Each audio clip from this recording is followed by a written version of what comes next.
This is 99% Invisible. I'm Roman Mars. When people ask us where we get our stories from, the answer is usually hard to pin down.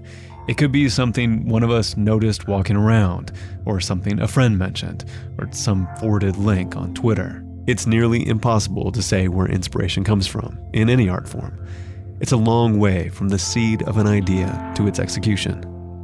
The brilliant architect Alvar Aalto put it very well in an extended metaphor about a fish in a stream. He wrote, "Architecture and its details are in some way all part of biology. Perhaps they are, for instance, like some big salmon or trout. They're not born fully grown. They're not even born in the sea or water where they normally live. They are born hundreds of miles away from their home grounds, where the rivers narrow to tiny streams. Just as it takes time for a speck of fish spawn to mature into a fully grown fish, so we need time for everything that develops and crystallizes in our world of ideas." This is a story about one idea born hundreds of miles away in a far-off stream, an idea that would travel from Northern Europe to Southern California, where it would take on a whole new life before making its way back again. It's a story in 3 parts by producer Avery Trufelman. Part 1, California. This looks pretty fun. 2 skaters in a plaza are confronted by a guard. Can't skate here? Nope. Oh man, it looks so good. Just one broken leg, please. It's kind of a pity that skateboarding is banned in so many places, because skateboarders appreciate the small details of architecture more than anyone. They recognize the quality of concrete, the grain of wood, the incline of a structure. They recognize the way a landscape flows. May I ask you to start by introducing yourself? My name is Jake Phelps. I'm the editor of Thrasher Magazine from San Francisco, California, born and raised. Yeah, what do you got? Thrasher is a skateboarding magazine that skaters call the Bible. Visiting its headquarters is kind of surreal. It's like if you went to a skate park and yelled out to all the punks, "Hey, you guys want to go hang out in an office?" They're all there, in sneakers and beanie caps, slumped behind monitors like caged animals. You can tell they'd rather be skating. I'm a skater. I dress like a skater. These are the costumes I've been running all of my life. I don't wear fucking Louis Vuitton clothes and shit. I mean, I wear sneakers. This is just the way it is. We're utilitarian. We skate. It's the greatest thing in the world. Jake Phelps is 55 years old. Tattoos all over his arms, big thick glasses over his face, and close-cropped gray hair. He blatantly hits on me in the interview and invites me to his punk band's show over the weekend. I don't think he'd mind that I told you that. Skateboarding never says no. Girlfriends, jobs, life, people always say, no, you can't do that. I've been doing this for 40 years. You can't tell me I can't do it. Fuck you. Stay the fuck away from me. Skateboarding is, it's like an extension of me. It's an art. It's something that you have to understand. So where does the artistry come in? It's your whole joie de vivre, how you hold yourself. And that joie de vivre, that sort of badass devil-may-care attitude that skaters have perfected, that's kind of funny because skateboarding was pretty dorky back when it was just getting started. The very first skateboard was called the skateboard scooter, and it was a scooter. This is Stacy Peralta, skateboarding pioneer and director of the excellent documentary Dogtown and Z-Boys, which is all about the birth of modern skateboarding. Stacy says at some point, no one really knows when, but someone knocked the handlebars off the scooter and just rode the board. And probably emulated surfing. And so what happened was skateboarding had a very, very brief appearance in 1964 and 65. Skateboards were sold in toy stores, and skateboarding briefly became a fad. But then as quickly as it started, it died out again. It was like the hula hoop. It has come and gone. As the skateboard fad was receding into the distance, Stacy was growing up in Venice Beach, California. It was the early 70s, and Stacy was a little surf rat with long blonde hair. And when the waves were bad in the middle of the day, he and his friends wanted something to do. What we really wanted to do was emulate surfing. They wanted to surf on land, and they discovered old skateboards. One of my friends, his older brothers had skateboarded in the very early 60s, and they had 2 skateboards left in their garage that they never touched. So we started riding those boards. Those early skateboards had these hard, clunky wheels made out of clay or steel. So you'd eat dirt if you ran over a pebble or a penny on the ground. And that meant tricks had to be very simple, like I can stand up straight or I can balance on the tip of the board. Maybe a wheelie. You could just kind of scoot back and forth on a flat, smooth surface. It's flatland tricks. That's basically what you could do. Stacy was really young, like maybe 7 years old. But he can remember skating for the first time. Even with those big clunky clay wheels, little Stacy found a blissful stillness. It was so profound that from that point forward, I needed to get back on that board and find that stillness because I'm more relaxed when I stand on a skateboard than I am when I walk. But Stacy and his friends were discovering skateboards while the rest of the country was forgetting them. Stacy had that old board he'd unearthed in his friend's garage. But after I wore that out, there was no more boards that I could buy in stores. You couldn't buy a skateboard back then. So instead, Stacy and his friends would go to a thrift store and buy a pair of roller skates, which had clay or metal or hard plastic wheels. And maybe Stacy would take the left skate and his friend would take the right skate, and they'd cut the bases off the wheels and put them on a plank of wood, and then ride that back and forth and back and forth and back and forth and back and forth for hours. And the hours that we spent doing it would be equivalent to a kid today, jumping up and down for 8 hours on a pogo stick, every single day, 7 days a week. And you'd probably go, geez, maybe we should tell this kid that there's no future in this. Then in the early 70s, an invention comes along that would revolutionize skateboarding: the urethane wheel. This soft plastic wheel had more give to it and held the ground, unlike those clunky, dangerous clay wheels that preceded it. These soft wheels were intended for roller skaters at the dawn of the roller disco era, but a small company called Creative Urethanes began producing urethane wheels specifically for skateboards. Put the board together back there, and then I'll put the wheels on up here, okay? The wheels were sold at surf shops, since there were no skate shops, and they were advertised in Surfer magazine. $58.46 altogether. And in the summer of 1974, sales of urethane wheels went gangbusters. Suddenly we had a wheel that could grip, and it could roll over bumps and little rocks.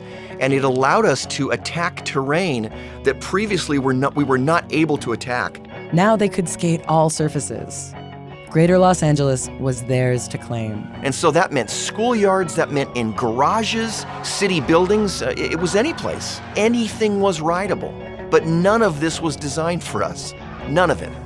These young kids were jumping fences and trespassing and breaking things, all in search of new surfaces to ride. They were reinterpreting the city around them, finding the beauty in the pavement and the concrete of their world. And then, in the mid-70s, there was a drought in California. In Southern California, the driest part of the state, there have been dozens of brush fires.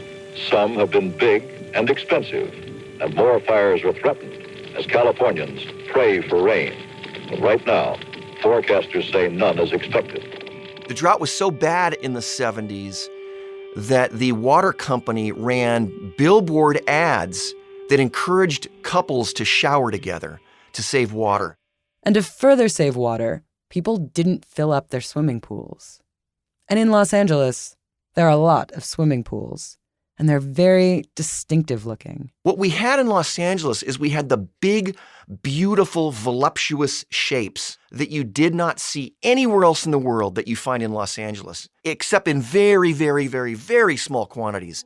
The pools of Los Angeles are shaped like peanuts, like keyholes, like kidney beans. They have these curved, undulating edges.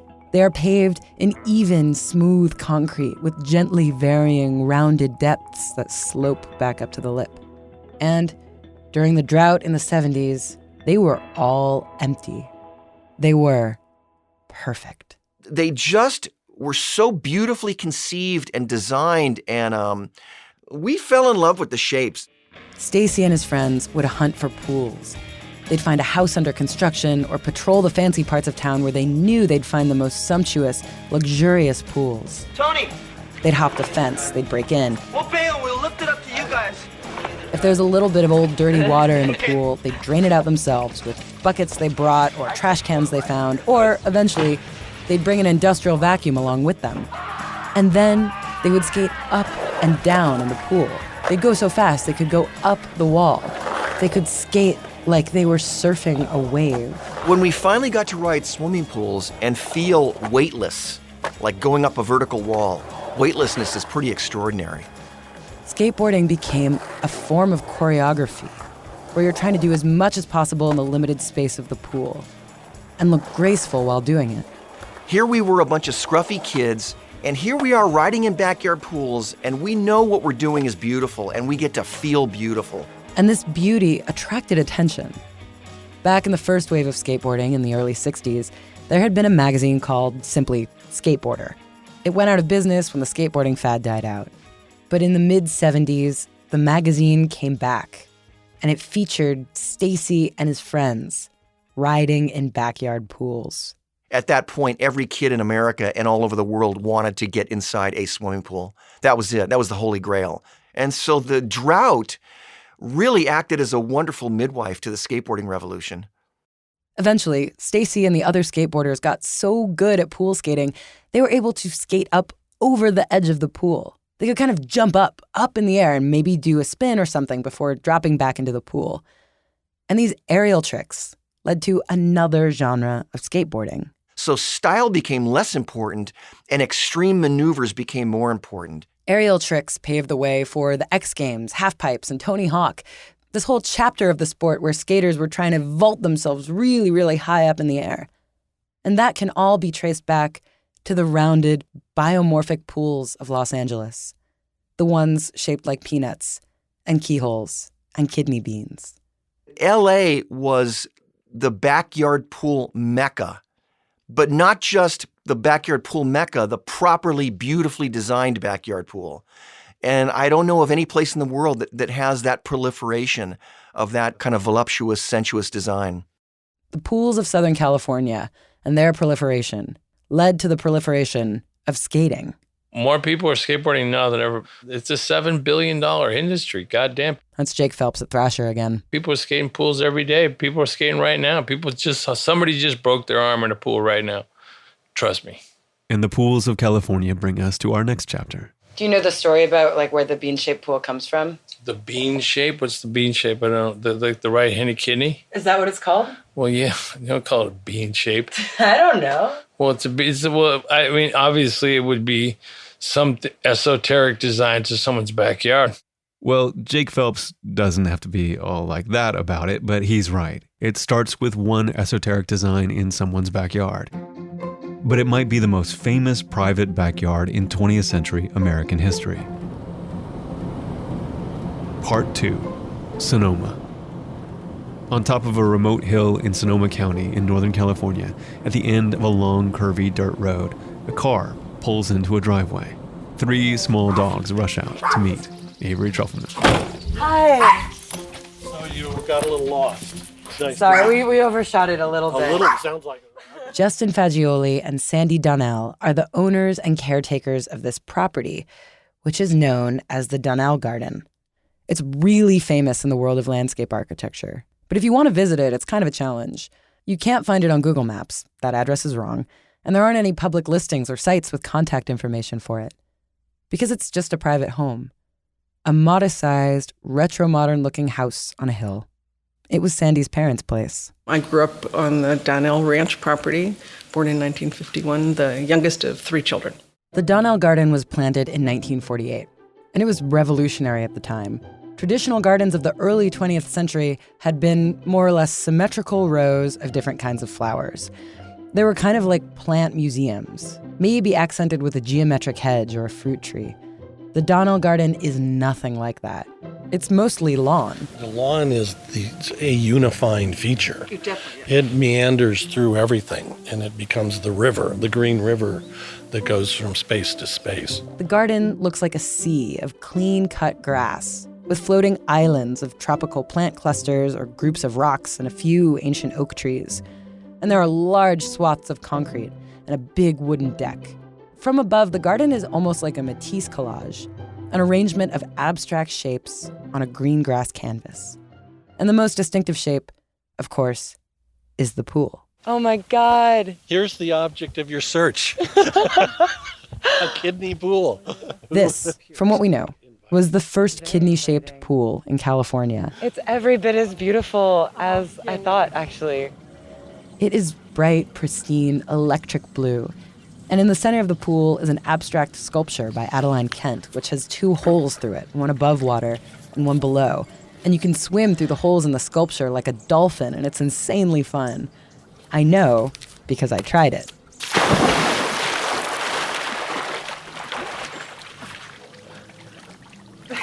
The pool overlooks acres of dusty ranching property.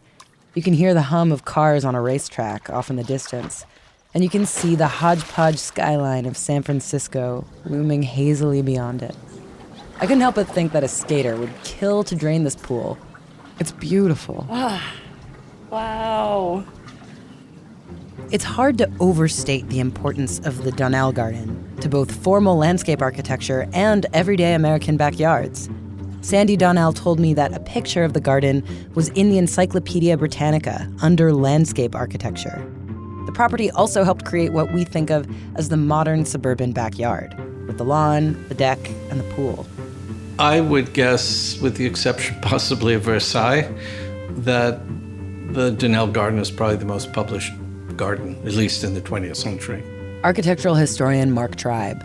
The Donnell Garden was designed by Thomas Church, a landscape architect who wanted to create outdoor spaces that people would use and love. The title of Thomas Church's book was actually Gardens Are for People. In Gardens Are for People, he asked hypothetical clients, how much do you really like to garden? If you don't want to garden, the paving makes a lot of sense. Church said that gardens didn't necessarily have to be those traditional rows and rows of flowers. And this was a revelation for modern families like the Donnells. They wanted a place for parties and relaxing and lounging. They wanted their yard to be a piece of functional art that their kids and dogs could clamber on. The Donnell Garden became the epitome of outdoor California lifestyle. Throughout the 1950s, lifestyle magazines like Sunset and House Beautiful featured the Donnell Garden on their covers. In many ways, it became the icon, certainly of American modern landscape architecture. A lot of it being, of course, that's why we're here, for the swimming pool. As images of the Donnell Garden began to spread, newly minted suburbanites across Southern California began to imitate it. And West Coast landscape architects were inspired by its creative use of paving and lawn and its beautiful, biomorphic, curvy pool. The pool inspired thousands of imitators and eventually thousands of young skaters in Southern California. Now, we can't know for sure exactly where Thomas Church came up with the idea of using the original kidney shape. Retro boomerang shapes were appearing in everything from fine art to mass-produced textiles and Formica tables. By 1947, these shapes were everywhere. They were on everything and everywhere. So it's really hard to say. But there is a really interesting and widespread theory about where Church got his inspiration for the kidney pool. Skateboarding came to my neighborhood at the end of 1980s. We got a little bit of magazines and videos coming from the California scene. Part 3, Finland. Avery Trufelman actually went to Finland. How did you get those videos of the skaters in California? The first ones came when someone's dad went to, a business trip to the States, and then they brought back some videos. Jan Asario grew up in Finland, watching videos of California skaters, and he caught the bug in a big way. He started skateboarding and then became sponsored and started skating in cities all over the world. Through skateboarding, I fell in love with architecture and design. Janne went to university and studied architecture, in part to have more control over the spaces he skated. I'll just sneak into that business and I won't tell anyone that I'm a skater, and just make sure that the handrail is skatable or the stairs have a good materials and curves. And in architecture school, Janne distinctly remembers a lecture he heard about the origins of the kidney pool. There was a professor coming from California, and she was having a lecture and talking about the Donnell Garden. I think she was saying that it's the mother of all kidney pools. But that didn't seem right to Janne. He knew about another kidney pool. It's actually a grandmother of all pools. It's in Finland, in the middle of Finland. And it was designed by an architect and designer named Alvar Aalto. Alvar Aalto's work and his life was exceptional in that sense that he was a pioneer in cross-disciplinary thinking and design. This is Antti Alava, an architect and vice president of Aalto University, which is named after Alvar Aalto. He designed marvelous furniture, and also he had a flourishing business. Alvar Aalto is the man in Finland. There are busts of him everywhere. He designed a lot of the public and government buildings and meeting halls in Helsinki. And Alvar Aalto's furniture is in, I kid you not, almost every single building. Almost every home has something designed by Alvar Aalto. Aalto is beloved and venerated beyond Finland too. Frank Lloyd Wright loved Aalto and he hated other architects. Frank Gehry also cites Aalto as one of the only other architects that he admires. Alvar Aalto was an architect's architect, and his work helped create a unique Finnish aesthetic, which was an important part of developing a unique Finnish identity. Because Finland is a relatively young country. Okay, Finland was first for about 500 years part of Sweden, and then for 100 years part of Russia. There are some movie theaters in California that are older than Finland. It was only in 1917 that Finland became independent. Before that, it was Russian, and it looks like it. The architecture in downtown Helsinki is unexpectedly regal and intimidating. The buildings line the streets like towering pastel cakes with white ornate trim. Helsinki has stood in for Moscow and Leningrad in a number of films. And at the end of 19th century, it became very important to create our own national identity and try to get independent. Finland wanted to step away from Soviet romanticism, especially because the rest of Europe was experimenting with a new approach called functionalism. Functionalism was a reaction to the dirty, nasty, polluted cities of the 19th century, which were loaded down with extra trim and ornaments and statues. And functionalism was like an architectural cleanse. Functionalism wanted to be healthy. There was lots of sunlight, air between buildings. It was fresh. Think of the sharp lines and steel and metal of the German Bauhaus, or the pristine concrete of Le Corbusier. Functionalism is clean, geometric, stark, spacious, modern, and a little sterile. So Aalto was influenced by functionalist ideas, but wanted to humanize them.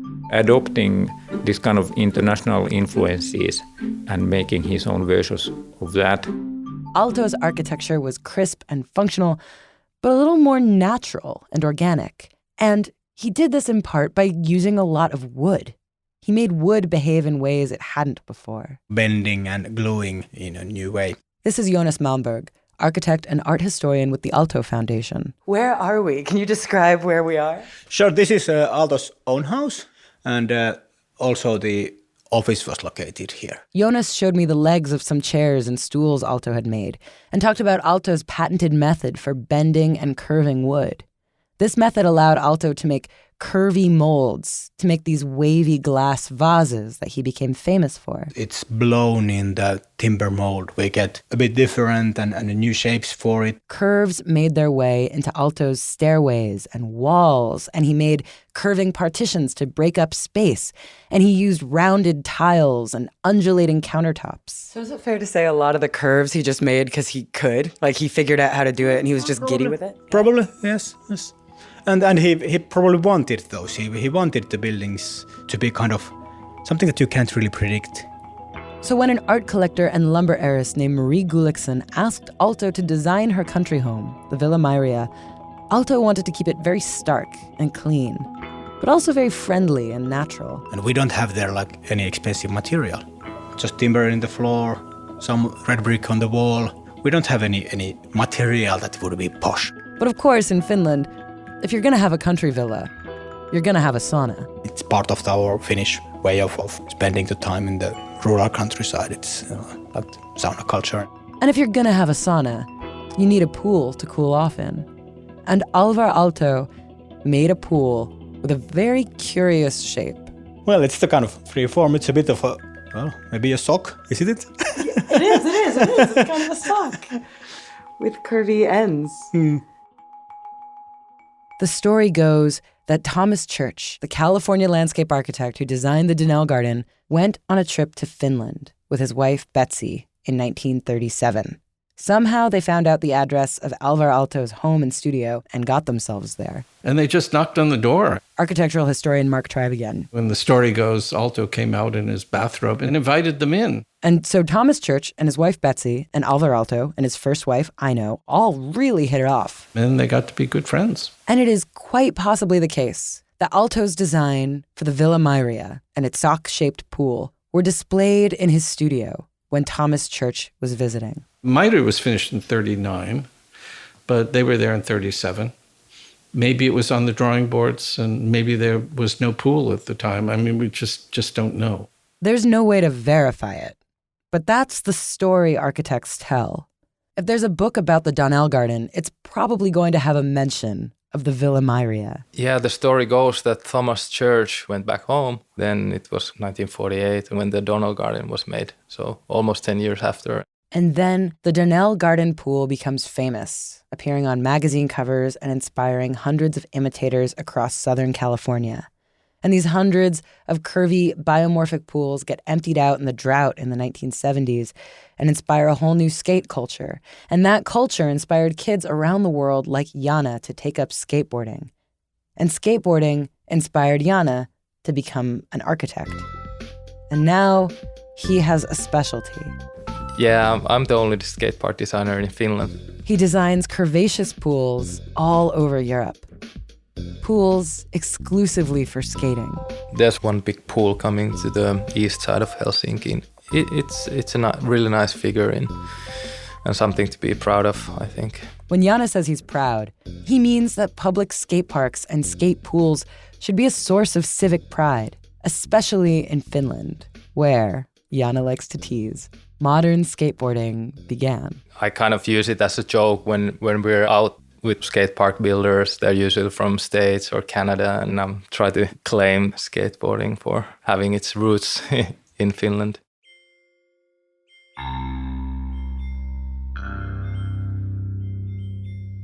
Some say that Alvar Aalto's pool at the Villa Mairea was inspired by the soft bends in a Finnish lake.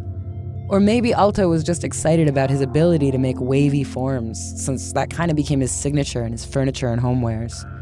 Or who knows, maybe he was inspired by some other curvy pool somewhere else in the world that we don't know about. Aalto didn't like to talk about his inspiration. He didn't write too much about it either. Aalto only talked about the birth of his ideas in an extended metaphor about a fish in a stream. Architecture and its details are in some way all part of biology. Perhaps they are, for instance, like some big salmon or trout. They're not born fully grown. They're not even born in the sea or water where they normally live. They're born hundreds of miles away from their home grounds, where the rivers narrow to tiny streams. Just as it takes time for a speck of fish spawn to mature into a fully grown fish, so we need time for everything that develops and crystallizes in our world of ideas.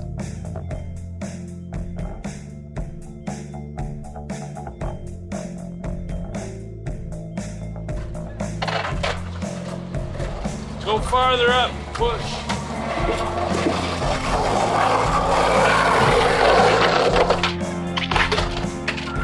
Jeez.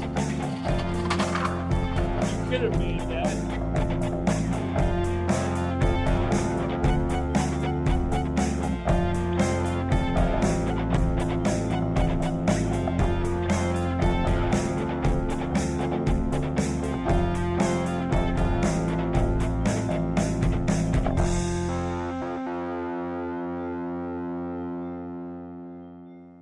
"99% Invisible" was produced this week by Avery Trufelman, edited by Delaney Hall, mixed by Sharif Youssef, and music by Sean Real and Melodium. Our senior producer is Katie Mingle. Kurt Kolstad is the digital director. The rest of the staff includes Emmett Fitzgerald, Taryn Mazza, and me, Roman Mars.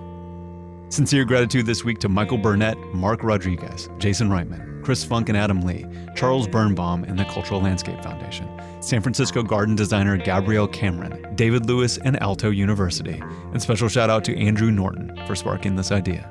The archival sound was from the Vanderbilt University Archive and the 1978 movie Skateboard Kings, which you can find on YouTube. If you haven't seen Stacy's documentary Dogtown and Z-Boys yet, I'm actually kind of jealous of you. It's really good. You're going to enjoy it.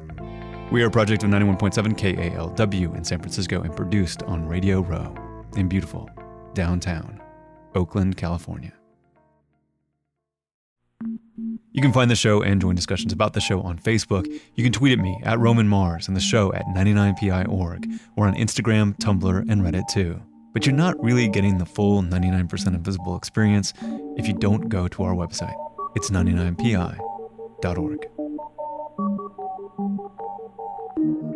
Radiotopia.